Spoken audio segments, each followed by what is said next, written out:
Oh, kan saya nge-up itu ya. Nggak apa-apa sayang. Saya sebentar tak baca ya. Sebentar, aku belum baca SMS. Bentar ya.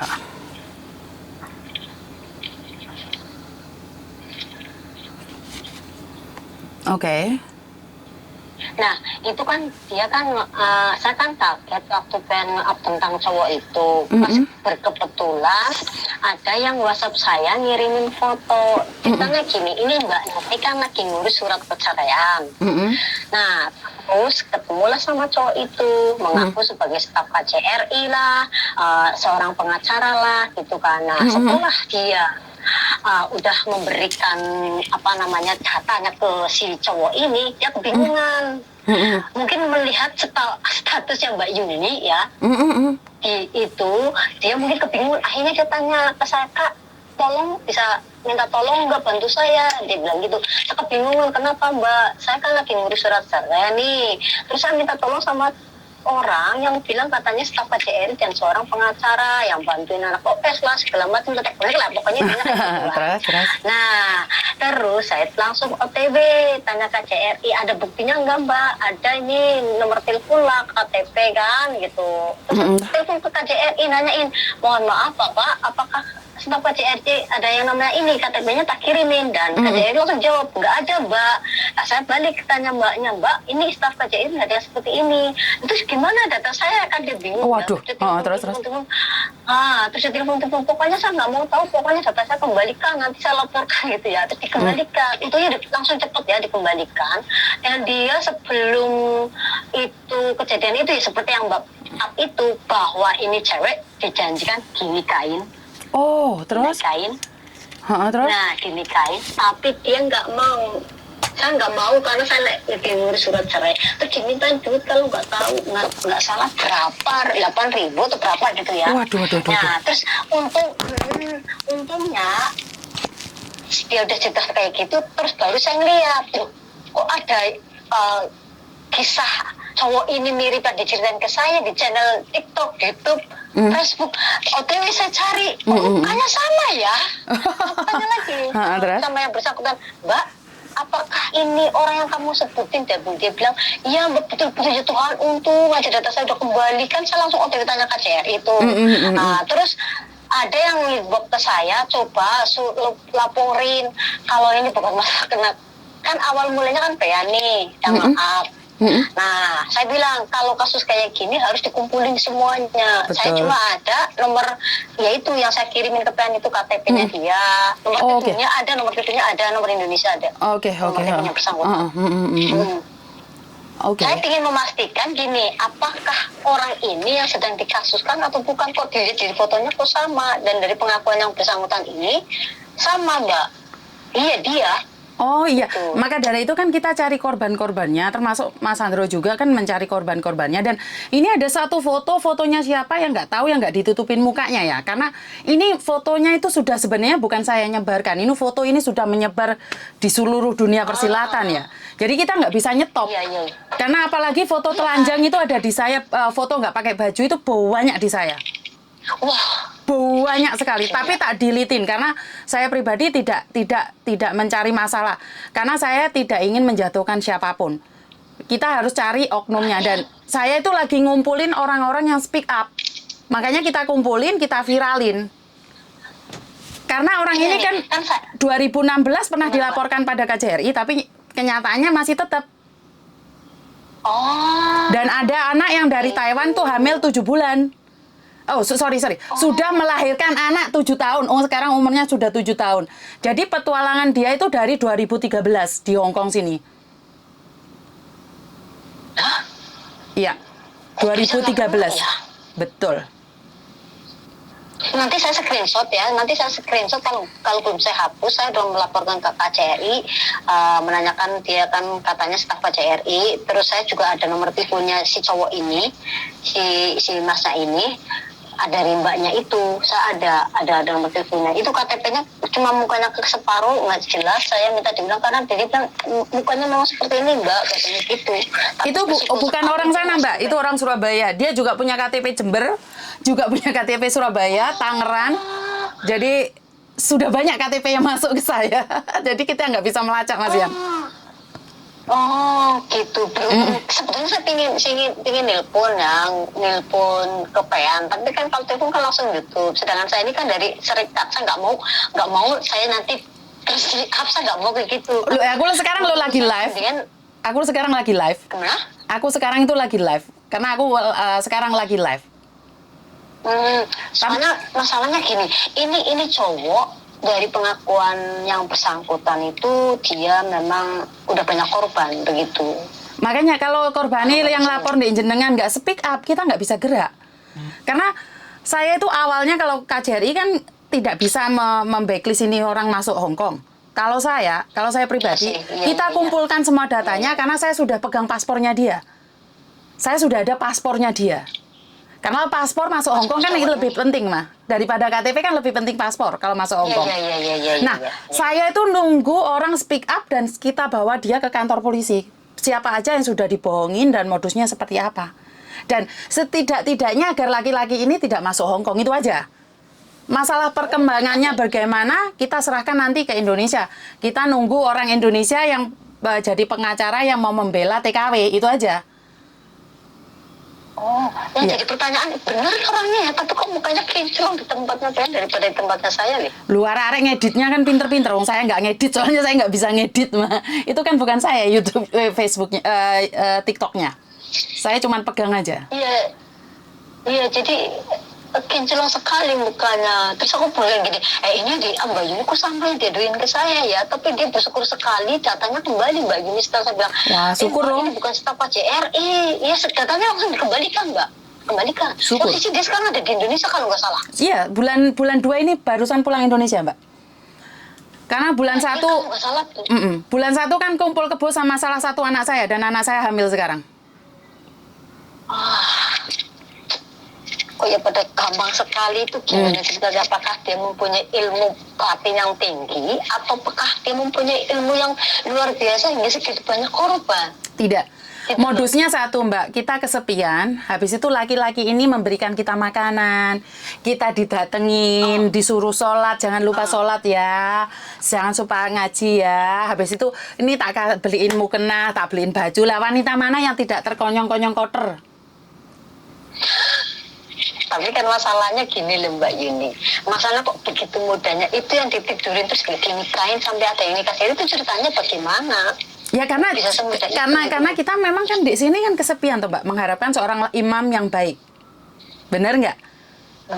Jadi dia itu datangnya dengan kayak gitu. Betul, jadi datangnya dengan cinta dan kasih. Jadi siapa sih yang bisa menolak cinta dan kasih? Kebencian kita bisa mudah menolaknya, tapi kita tiap hari, sayang udah sholat belum? Ayo makan dong, udah ngapain? Kan gitu kan orang luluh kan setiap hari. Setegar apapun wanita, wanita itu butuh kasih sayang. Sehebat apapun wanita, wanita itu akan luluh dengan cinta. Nah, terus ini nanti kasusnya seperti apa nih? Kalau saya pribadi, karena saya pribadi kan bukan siapa-siapa. Kalau sampean kan salah satu itu. Jadi sampean orang-orang kuat lah. Kalau saya kan bukan siapa-siapa. Jadi kalau saya pribadi... Ini bukan masalah ketenaga kerjaan, Mbak. Memberitahukan. Ibaratnya gini, kan ini bukan masalah ketenaga kerjaan ya istilahnya. Karena saya lihat awal mulanya itu dia ngadu ke saya, kan saya belum lihat yang sliveran di ini kan, di TikTok gitu kan. Aku setelah dia udah ngadu kayak gitu, kok saya langsung jegrek ke dulu, ini kok fotonya mirip yang di itu. Terus tak cari pakai, ya wah ini Mbak Yudi dari kemarin, dari tadi kemarin tak info kan dibalas, ini di WhatsApp kan dibalas. Wah ini gimana caranya saya ngubungin, maksudnya biar apakah saya yang dibutuhkan gini, apakah orang ini benar, apakah ini KTP-nya, soalnya KTP-nya ada yang bahwa dia seorang pengacara kok bisa mengambil segitu banyak orang kayak gitu, ini pengacara gadungan, aku bilang gitu. Terus intinya begitu dia memberitahukan kepada saya langsung OTW tanya ke KJRI bahwa dia bukan stafnya, tapi kok semakin kesini kok apanya kok korbannya banyak banget. Nah biarinlah Mbak Yuni aja yang kasih tahu nih, nanti anaknya mau nggak ngadu ke Mbak Yuni gitu, anak yang bersangkutan. Kalau mau ya syukur-syukur, jadi semakin banyak pengaduan kan semakin bagus. Maka dari itu kan saya minta mereka, karena kalau saya mengadukan nggak ada alasan. Oh saya nggak kenal kok, dan saya tidak ditipu. Tapi kalau saya mengantarkan ada 10 saksi dengan paspor ini bahwa seperti ini dan seperti itu, jadi mereka akan merespon. Setidak-tidaknya jangan masuk Hong Kong. Karena laki-laki ini sudah ke Taiwan merusak, Hong Kong merusak, Singapura merusak, tapi kan nggak speak up. Kenapa? Karena memang malu. Ke video tidak pakai baju itu disebar loh Mbak. Ada yang salah satu orang tuanya karena kaget sampai meninggal katanya. Jadi ini laki-laki ini modusnya adalah kita waktu main itu nggak pakai baju di video terus disebarkan. Dan ini adalah pelecehan. Jadi ini bukan masalah ketenaga kerjaan, ini memang jauh beda ya. Ini harusnya pengacara yang ada di Indonesia yang bertindak. Karena merugikan TKW. Jadi bukan ketenaga kerjaan dengan majikan, dengan agensi ataupun dengan KJRI. Iya. Ini sangat miris sebenarnya. Jadi saya rasa korbannya bukan cuma 20, bahkan ratusan. Yang saya lihat kemarin tadi apa nggak salah 16 yang hamil apa gimana tadi kalau nggak salah. 4 yang hamil, 16 yang nggak pakai baju. Oh, itu udah keterlaluan. Ini sangat keterlaluan kalau korbannya mau speak up. Syukur-syukur bisa cepat diatasi biar dia ada kapal. Yang menjadi pertanyaan saya Mbak Yuni, kok bisa ya dia ke Hongkong dengan mudahnya? Kan Hongkong tidak melarang siapapun datang ke sini. Yang penting memenuhi syarat. Yang penting punya paspor dan punya uang untuk hidup di sini. Tapi yang saya tahu terakhir ini dia sudah mulai dicekal sama Hongkong karena dia keluar masuk. Karena itu dia extend di imigrasi dan salah satu anak itu sudah melaporkan itu pada saya dan paspornya sudah ada di saya saat ini. Tapi kan saya tidak bisa melapor tanpa yang bersangkutan. Bukti. Bukti ada, tapi kan bukan yang bersangkutan. Ya. Jadi lagi-laginya Indonesia ngakunya dari Jember, Jombang, Surabaya, Magelang, Yogyakarta, Tangerang, Bekasi. Itu semua. Dari Jawa Timur sampai Jawa Barat itu alamat dia. Dan dia punya KTP itu semua. Yang menjadi pertanyaan ya Mbak, satu lagi. Kok dia bisa bikin KTP gonta-ganti itu ceritanya gimana ya? Kan berarti dia sakti mandraguna. Kalau masalah Indonesia kan saya nggak tahu ini. Bukan. Nah, keluar masuk Hongkong kan dengan bebas. Ngambil banyak duit orang. Nah, sekarang bisa bikin gonta-ganti KTP. Nah, yang ketiga, itu nomornya ganti-ganti apa enggak? Soalnya nomor yang saya panggil itu nomornya aktif. Aktif? Dia nggak akan mematikan nomor itu, Mbak. Nomornya dari dulu nggak ganti. Sama apa enggak? Sama. Dari itu ceweknya yang dari Taiwan itu, yang sekarang sudah trauma kerja di Hongkong, sekarang kerja di Taiwan itu, nomornya tetap. Jadi ini adalah pecundang laki-laki yang diakui. Nyatanya nggak ketangkep gitu loh. Ya itu makanya sebajingan kayak gitu kenapa nggak ketangkep ya? Karena korbannya nggak ada yang speak up Mbak. Karena korbannya itu semuanya itu nggak pakai baju. Jadi nggak bisa. Ya. Karena korbannya nggak ngomong. Ya, nggak berani. Ibaratnya kayak gini, kamu melaporkan saya share semuanya. Sudah di-share, Mbak. Nggak apa-apa lah kayak gitu. Sudah di-share. Saya punya 16 itu. Dan saya ditantang bahwa saya itu tidak akan bisa mengusut kasus ini. Saya sudah ditantang. Tapi giliran nomornya tak telepon mati. Ini kalau nge-share ke saya dia pakai nomor lain. Jadi saya tidak tahu siapa yang nantang saya. Pertama kali saya up, saya langsung ditantang.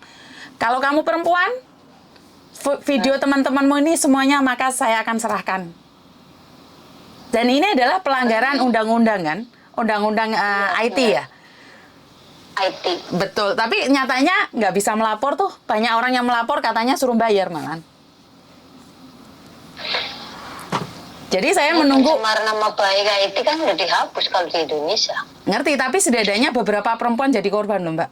Kalau bukan pihak berwajib yang menangani ini atau pengacara-pengacara kondang di Indonesia, suara kita nggak akan didengarkan. Nah itu. Kalau nggak viral di Indonesia itu nggak bisa. Ini nggak akan ada yang ngangkat. Kenapa saya tidak akan pernah berhenti sebelum selesai? Nah, ini berhentinya nanti Mbak, karma berlaku nggak bisa berjalan dengan dunia. Kalau masalah karma itu kan ilmu tabur tuai, di mana kamu menanam kamu akan menuai. Tapi bagaimana dengan orang-orang yang sudah kehilangan pekerjaannya sampai stres sampai gila itu gimana? Kan kalau di Undang-Undang Hongkong kan tidak tercantum seperti itu. Iya. Kalau tidak memenuhi syarat dan ketentuan labor kan kita bisa nuntut. Tapi ini masalah hati. Iya sih, masalah hati. Maka dari itu masalahnya masalah hati itu bagaimana dengan yang hamil? Apakah kan gak dinikahin juga? Terus yang siri, nikah siri kalau nggak salah yang di Abdipen itu nikah siri kan? digebukin kan dia? Yang nikah siri apa? Digebukin kan dia? Oh, Digebukin dia. Dia digebukin. gila. Karena dia tidak mau memodusin orang lain. Ceritanya adalah sesama wanita dimodusin, terus dia istrinya mengaku istrinya sakit, kena kanker, kena apa, jadi minta bantuan wanita lain untuk kirim uang. Kayak gini kok nggak ketangkap padahal udah lama ya pelaporannya ya. Ya karena gak ada yang telapor Mbak, kan baru akhir-akhir ini aja yang melapor karena saya ada bukti tapi nggak ada yang lapor. Makanya kan saya ceritakan ini sampai kapan kalian tutup aib kalian sementara saya sudah ngelihat aib kalian. Lah ini kalau saya saja yang ngelihat. Bagaimana orang di luar sana? Ada berapa orang di luar sana? Gitu. Saya lihat Mbak. Yang teteknya dibuka lah, yang barangnya difoto lah, dikirimin semuanya ke saya. Ini yang sangat memalukan. Iya. Karena saya tidak terimanya adalah karena saya adalah perempuan. Tapi percuma suara saya nggak akan ada yang dengar. Kalau kalian tidak memviralkan. Saya sudah memviralkan di TikTok juga. Saya bilang gini, siapakah cowok korban dari cowok ini? Apakah foto ini yang bukan di channelnya Mbak Yuni? Terus dia bilang, iya mirip, ada yang komen mirip, yang komen ini, gini. Hubungin Mbak Yuni aja, saya inbox belum dibaca. Kebetulan tadi yang ini tuh Thomas kayaknya ya. Jadi saya penasaran, bener nggak sih? Tapi saya penasaran juga ya itu tadi. Kok segitu banyaknya korban kok enggak? Ya itu ya, kenapa nggak mau pada speak up gitu loh? Dan itu sama kan sekarang sudah megang satu korban. Itu masih ada banyak korban lagi. Itu saya pastikan. Karena itu kalau kalian di lingkungan kalian mendengar ini, majikan kamu pulang. Ya. Mau dimatikan atau gimana? Oke. Sekarang saya lagi live ya. Jadi intinya adalah ini korbannya sudah banyak tapi kok nggak ada yang speak up. Jadi saya tidak bisa ngomong apa-apa ya. Saya live setiap hari berteriak-teriak. Ini seperti ini, saya akan terus tidak berhenti. Bahkan Mas Andro juga lihat di channelnya Mas Andro ya. Mereka memberikan informasi ini juga. Jadi, ayo kita kompak semuanya di tap jarene ayo di TikTok-nya ya, di Facebook-nya, di YouTube-nya juga ya. Karena nggak bisa kabur kemana, Mbak.